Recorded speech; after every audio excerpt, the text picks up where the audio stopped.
ফিটনেসবিহীন ও মেয়াদোত্তীর্ণ যান চলাচলের বিরুদ্ধে ভ্রাম্যমাণ আদালতের মাধ্যমে অভিযান শুরু করেছে ঢাকা দক্ষিণ সিটি কর্পোরেশন। একই সাথে লাইসেন্সবিহীন গাড়ি চালানোর অপরাধে বেশ কয়েকজনকে বিভিন্ন মেয়াদে সাজা দিয়েছে বিআরটিএ এবং সিটি কর্পোরেশনের নির্বাহী ম্যাজিস্ট্রেট। যান চলাচলের স্বচ্ছতা ফিরে না আসা পর্যন্ত এই অভিযান চলবে বলে জানান দক্ষিণের সিটি মেয়র সাইদ খোকন। তামজিদ সুমনের রিপোর্ট। রাজধানীর বেশিরভাগ মানুষ তাদের চলাচলের মাধ্যম হিসেবে গণপরিবহনের উপরই বেশি নির্ভরশীল। যদিও গণপরিবহন সংকটে হরহামেশাই নগরবাসীকে নাকাল হতে হয়। আবার এসব পরিবহনের মধ্যে বড় একটি অংশরই ফিটনেস নেই বা মেয়াদ উত্তীর্ণ। চালকদের নিয়েও আছে প্রশ্ন। এদের কেউ কেউ লাইসেন্স ছাড়াই গাড়ি চালান, আবার অনেকে বয়সের সীমায় পার করতে পারেননি।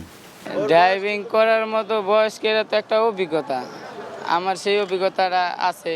স্যার লাইসেন্স তো এখনো হয় না স্যার, মানে ছোট থেকে তো বড় হইতে হবে, মানে এখনো পুরোপুরি লাইনে উঠতে পারি নাই, জাস্ট এর জন্য লাইসেন্সটা এখনো করতে পারি নাই।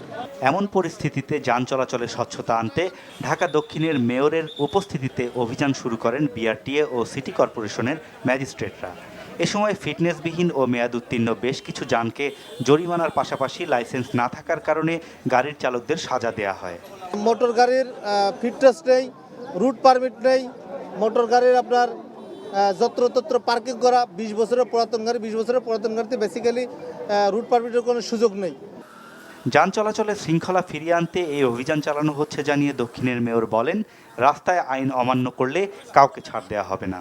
20 বছরের পূর্ণ বাস এবং লাইসেন্সবিহীন ড্রাইভারদের বিরুদ্ধে ব্যবস্থা নেবার প্রক্রিয়া শুরু করেছি।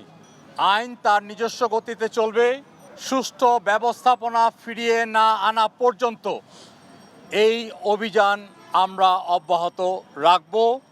পর্যায়ক্রমে দক্ষিণ সিটির বিভিন্ন সড়কে এই অভিযান চালানো হবে বলেও জানিয়েছে ঢাকা দক্ষিণ সিটি কর্পোরেশন।